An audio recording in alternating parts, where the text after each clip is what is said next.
সমুদ্রে মাছ ধরার নিষেধাজ্ঞা জারি। 15 এপ্রিল থেকে 14 জুন 61 দিনের ব্যান পিরিয়ড।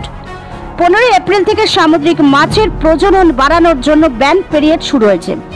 এই সময়কালে মাছ ধরা নিষিদ্ধ। এই নিষেধাজ্ঞা সামুদ্রিক মাছের প্রজনন প্রক্রিয়াকে সাহায্য করে এবং মাছের সংখ্যা বৃদ্ধি করে। 15 এপ্রিল থেকে 14 জুন পর্যন্ত মোট 61 দিনের ব্যান পিরিয়ড। ব্যান পিরিয়ড শুরু হওয়ার আগে কিছু মৎস্যজীবী এবং পরিবেশবিদ উদ্বিগ্ন ছিলেন, কারণ তারা বাজারে ছোট ইলিশ মাছ দেখতে পেয়েছিলেন। এই ছোট মাছগুলি মাছের প্রজনন প্রক্রিয়াকে ক্ষতিগ্রস্ত করতে পারে। 15 এপ্রিল থেকে শুরু হয়েছে ফিশিং ব্যান পিরিয়ড। আর এই সময় প্রতি বছর নজরদারি এড়িয়ে মাছ ধরেন অনেক মৎস্যজীবী। সেগুলি পুরোপুরি বন্ধ করতে সকলের এগিয়ে আসতে হবে বলে মত মৎস্যজীবী সংগঠনগুলির।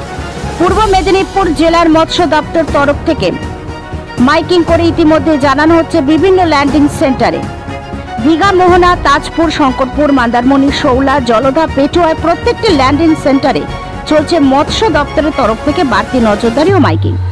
অনেক সময় দেখা যায় ছোট মাছ ধরা হয় এই সময়। এভাবে খোকা ইলিশ ধরা হলে আগামী দিনে বড় ইলিশ পাওয়া যাবে কিনা তা নিয়ে প্রশ্ন তুলেছেন সাধারণ মানুষজন। প্রশ্ন তুলেছেন মৎস্যজীবী সংগঠনের সদস্যরা। এই সময় মৎস্যজীবীদের মাছ ধরা বন্ধ রাখতে হবে এবং মাছের প্রজনন প্রক্রিয়াকে সাহায্য করতে হবে। কাথির নীল ভবনের এডিএফ সুমন সাহার নির্দেশক্রমে জেলার বিভিন্ন ল্যান্ডিং সেন্টারে চলছে দফায় দফায় মাইকিং। প্রচারে রয়েছেন মৎস্য দপ্তরের হিলসা ডাটা কালেক্টরের কর্মীরা। 61 দিনের ব্যান পিরিয়ডে বিভিন্ন ল্যান্ডিং সেন্টারের নজরদারির দায়িত্বে থাকবে হিলসা ডাটা কালেক্টর কর্মীরা। Bureau report, news 24 Bangla live. আপনার নাম? শ্রী সুভাষচন্দ্র নায়ক, শঙ্করপুর ফিশারম্যান ফিশ ট্রেডার অ্যাসোসিয়েশনের সভাপতি। আজ থেকে ব্যান পিরিয়ড শুরু হচ্ছে, কি কি ব্যবস্থা নিয়েছেন আপনারা? আমরা গত অন্যান্য বছরের ন্যায় পশ্চিমবঙ্গ সরকারের নিয়ম অনুযায়ী আমরা ল্যান্ডিং সেন্টারে মাইকিং করে দিয়েছি এবং সরকারেরও যে প্রচার গাড়ি তারাও এসে মাইকিং করে দিয়েছে এবং আমরা প্রত্যেক ব্যবসায়ীকে মাইকিং করে জানিয়ে দিয়েছি যে 15 এপ্রিল থেকে ব্যান পিরিয়ড শুরু হলো এবং তার নির্দিষ্ট সময় পর্যন্ত 61 দিন পর্যন্ত বন্ধ। এই সমস্ত কথা বলে দিয়েছি। এর যে পালন না করবে তার সরকারের অনুযায়ী, আইন অনুযায়ী দণ্ডনীয়। ছোট ছোট নৌকা বেরিয়ে যায় মাঝে মাঝে ল্যান্ডিং পিরিয়ডের সময়, তাদের বিরুদ্ধে কি কোনো ব্যবস্থা নিচ্ছেন? হ্যাঁ, তাদের জানিয়ে দেওয়া আছে। আমার নাম শ্রী আশিস ভট্টাচার্য। আজ থেকে 15 এপ্রিল থেকে ব্যান পিরিয়ড শুরু হচ্ছে, কি কি উদ্যোগ গ্রহণ করছেন বা কি ব্যবস্থা নিচ্ছেন আপনারা? আমরা সরকারের নির্দেশ মতন 15 এপ্রিল হইতে সমস্ত যন্ত্রচালিত যে নৌকাগুলো, ট্রলারগুলো চলে সেগুলোকে আমরা 12 তারিখ থেকে জানিয়ে দেওয়া হয়েছে যে যথারীতি আমাদের ল্যান্ডিং সেন্টারে এসে ল্যান্ড করার জন্য।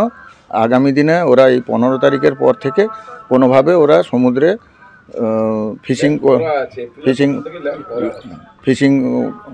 ফিশিংয়ে যেতে পারবে না। আমরা বারবার মাইকিং করে অ্যাসোসিয়েশনের তরফ থেকেও মাইকিং করে জানানো হয়েছে, প্রশাসনের তরফ থেকেও মাইকিং করে জানাচ্ছে। এর জন্য সরকারকে আমরা ধন্যবাদ জানাচ্ছি। আপনার নাম?